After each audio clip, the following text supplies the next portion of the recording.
जय श्री कृष्णा दोस्तों, किशोरी क्रिएशन से मैं सपना शर्मा आप सभी का हार्दिक स्वागत करती हूँ आपके अपने चैनल पर। दोस्तों आइए सुनते हैं ज्येष्ठ माह में सुनी जाने वाली 25वें दिन की कथा। महर्षि भृगु जो है घूमते हुए जमदग्नि के आश्रम में आए। फिर उन्होंने रेणुका देवी को दिलासा दिलाया और योग बल से मरते हुए जमदग्नि ऋषि को जीवित कर दिया। उधर महिष्मती नगर में जो है लोग धेनु को निर्दयता पूर्वक पीट रहे थे, क्योंकि वह उनकी इच्छा के अनुसार वो वस्तुएं नहीं दे रही थी। तभी प्रलय लाने वाले रुद्र के समान परशुराम वहां पर पहुंच गए। परशुराम को देखते ही सैनिक जो है तितर बितर हो गए। परशुराम जी ने गाय की पीठ पर हाथ रखते हुए उसे बड़े प्यार से सहलाया और उसे निर्भय होकर आश्रम में लौट जाने के लिए कहा।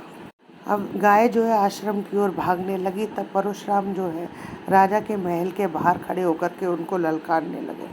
कार्तवीर्य ने समझा कि परशुराम कोई साधारण व्यक्ति होगा। वह सोच रहा था कि यह कोई साधारण मुनि है, लेकिन जब उनकी वीरता के बारे में कार्तवीर्य को मालूम हुआ तो वह अपने हजारों हाथों के साथ परशुराम पर टूट पड़ा।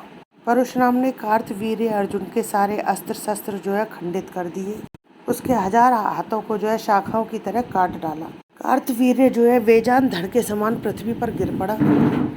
उस समय उसे स्मरण हुआ कि वह तो चक्र पुरुष है और श्राप के वशीभूत उसने यह जन्म धारण किया है। परशुराम को विष्णु का रूप मान करके उनको मन ही मन प्रणाम किया और सुदर्शन चक्र में विलीन हो गया। परशुराम जो है अपने आश्रम में लौट आए और कार्तवीर्य की मृत्यु का समाचार जो है अपने पिता को सुनाया। तब उनके पिता जमदग्नि बोले कि तुमने यह काम किया है जो मानव के लिए उचित नहीं है और उसके प्रायश्चित के लिए तुम्हें जो है घोर तप करना होगा। तब परशुराम बोले कि पिताजी, जब राजा अपने कर्तव्य को भूलकर पाप करने लगता है तो उसे दंड देने का अधिकार सभी को है। मैं तपस्या अवश्य करूंगा आपका आदेश समझकर, लेकिन प्रायश्चित के रूप में नहीं।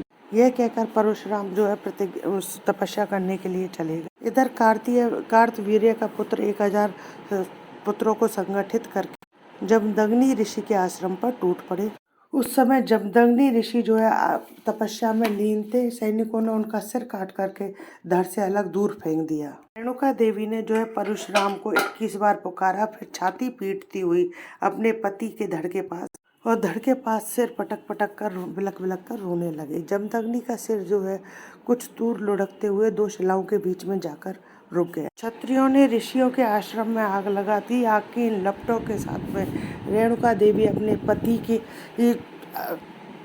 पति के साथ में जो है जलकर राख हो गई। उधर परशुराम जो है जंगल में तप कर रहे थे। अचानक उनके कानों में उनकी माता की आवाज 21 बार गूंज उठी। इसे वे अशुभ संकेत मान करके एक ही छलांग में आश्रम की ओर लौट आए और उस समय आश्रम जो है धुंधु करके जल रहा था। उनके माता पिता जो है भस्म हो चुके थे। क्षत्रिय और आश्रम वासियों को तथा ब्राह्मणों को क्रूरता पूर्वक के लूट मार कर रहे थे। यह सब देखकर परशुराम की आंखों में जो है प्रलय की लपटें उठने लगी। उन्होंने शिवजी का ध्यान करके अपने परशु को हाथ में लिया और क्षत्रियों को कटीली झाड़ियों के समान काटने लगे। इसके बाद शिलाओं के बीच में फंसे हुए अपने माता पिता के सिर को छाती से लगाकर परशुराम बोले, मेरे हृदय की ज्वाला से जो है मेरे आंसू सूख गए हैं और मैं क्षत्रियों के रक्त से जो है आपका तर्पण करूंगा और उनके रक्त में जो है आपका सिर डुबो करके फिर आपकी अंत्येष्टि क्रिया करूंगा। ऐसा कहकर परशुराम जो है एक मुखी शिला पर चढ़ गए और उन्होंने परशु को उठा करके आसमान की तरफ गरजते हुए 21 बार प्रतिज्ञा की कि मैं अपने इस परशु से 21 बार जो है पृथ्वी को क्षत्रिय विहीन कर दूंगा। उनकी भयंकर ध्वनि से जो है दिशाएं गूंज उठी और इनकी इस प्रतिज्ञा को सुनकर ब्रह्मा तथा सभी ऋषि महर्षि वहां पर आ गए और फिर सबों ने मिलकर के परशुराम को शांत होने के लिए उपदेश दिया। महर्षि भृगु ने कहा कि बेटा, भगवान स्वयं जो है दुष्टों को दंड देंगे और साधु संतों की जो है रक्षा करेंगे। हम ऋषि मुनियों को जो है यह शोभा नहीं देता है। इस पर परशुराम बोले कि जब मनुष्य अपना कर्तव्य भूलकर दूसरों पर अत्याचार करने लगता है और जब उसका दुराचार जो है अंतिम सीमा पर पहुंच जाता है, तब हम लोगों में से ही किसी में जो है भगवान प्रकट होते हैं और पापियों को सजा देते हैं। आप मेरे पिता ही हैं और यूँ समझ लिए मैं भी एक ऐसा ही व्यक्ति हूँ। इस प्रकार कह करके परशुराम जो है हिमालय की चोटियों पर चले गए। परशुराम जो है हिमालय की चोटियों पर तपस्या करने चले गए। उनकी तपस्या से शिवजी प्रकट हुए इस पर परशुराम बोले कि शिव जी की आज्ञा के बिना तो चींटी तक नहीं काटती, आप तो लय पुरुष हैं और आप जो है सर्वज्ञानी हैं, आप सब कुछ जानने वाले हैं, आपसे कुछ भी कहने की आवश्यकता नहीं है। आप मेरी प्रतिज्ञा के बारे में भी जानते हैं, पर कृपया करके आप उसे पूर्ण करने के लिए मुझे पूर्ण बल प्रदान करें। फिर शिव जी ने परशुराम को अनेक अस्त्र शस्त्र दिए और उसके बाद में एक दिव्यास्त्र देते हुए बोले, यह तुम्हारे नाम पर जो है संसार में भार्गवा अस्त्र के नाम से प्रसिद्ध होगा। तुम विशेष कारण से मानव देह में अवतार लेने वाले पुरुष हो और जाओ, तुम्हारे कार्य में जो है किसी भी प्रकार की कोई बाधा नहीं आएगी। इसके बाद परशुराम जो है गोलोक में रहने वाले विष्णु कृष्ण के पास गए। कृष्ण ने जो है अपने कृष्ण कवच के साथ अपनी शक्ति भरकर एक दिव्य धनुष दिया और देते हुए कहा कि रामावतार में यह धनुष मैं तुमसे वापस ले लूंगा। इस प्रकार देवताओं से परशुराम ने अस्त्र शस्त्र लेकर के क्षत्रियों का संहार करना शुरू कर दिया। राजाओं के दुशासन अत्याचार से पीड़ित प्रजा ने भी जो है परशुराम का साथ नहीं दिया। कार्तवीर्य के पुत्र तथा हेय वंश के क्षत्रिय नगर छोड़ करके भाग गए।